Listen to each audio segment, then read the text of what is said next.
Nah, kemudian kalau kita bicara kebijakan, again, ini bukan hal yang baru juga.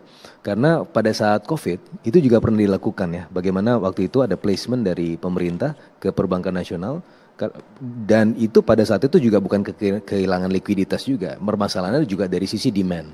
Yang itu kemudian dilancarkan oleh pemerintah melalui nudging di demand side. Nah itu yang kemudian coba direplikasi lagi dan sebagaimana yang Pak Purbaya beberapa waktu lalu sampaikan bahwa ketika COVID beliau ada di situ dan kemudian memberikan saran-saran dan itulah yang kemudian dilakukannya lagi sekarang. Bagaimana pemerintah dalam hal ini bisa berperan langsung translasinya ke sektor real tanpa jeda. Nah 200 triliun ditaruh di perbankan. Itu kemudian PR-nya adalah bagaimana membangun situasi demand dan supply-nya ini tetap kemudian bisa menangkap peluang dari likuiditas tersebut. Itu kan sebenarnya menjadi concern para ekonom termasuk Pak Wijaya.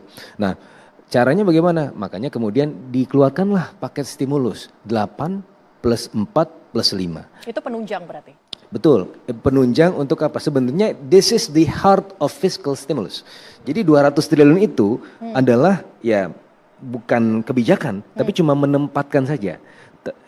Tujuannya apa? Tujuannya supaya perbankan itu mau giat menyalurkan dananya. Tetapi kan juga ada PR-nya. PR-nya yang ini belum selesai nih. Ibaratnya ya, kalau misalnya ini ada bak mandi, ada airnya. Ini kan diisi ya. Kalau misalnya diisi terus ya, akhirnya kalau baknya ditutup, itu kan juga timbul penyakit apalagi kalau nggak ngarir. Nah maka harus dialirkan kemana? Ke tempat-tempat yang memang membutuhkan likuiditas tersebut. Salah satu di demand side-nya ini. Nah ini kemudian diciptakan ruang-ruang ekonomi. Ruang-ruang ekonomi itu diciptakan melalui fiscal stimulus. Dan juga dalam konteks Bank Indonesia melakukan monetary easing. Baru hari ini juga dipotong lagi suku bunganya 25 basis point. Dan itu memperbesar ruang-ruang pertumbuhan tersebut. Sehingga pada akhirnya ini bisa di channel through ya, dari sisi perbankan masuk ke sektor real. Sehingga kita tidak dalam kondisi yang timpang, dalam keadaan yang balance. Baik itu sektor real maupun sektor finansial.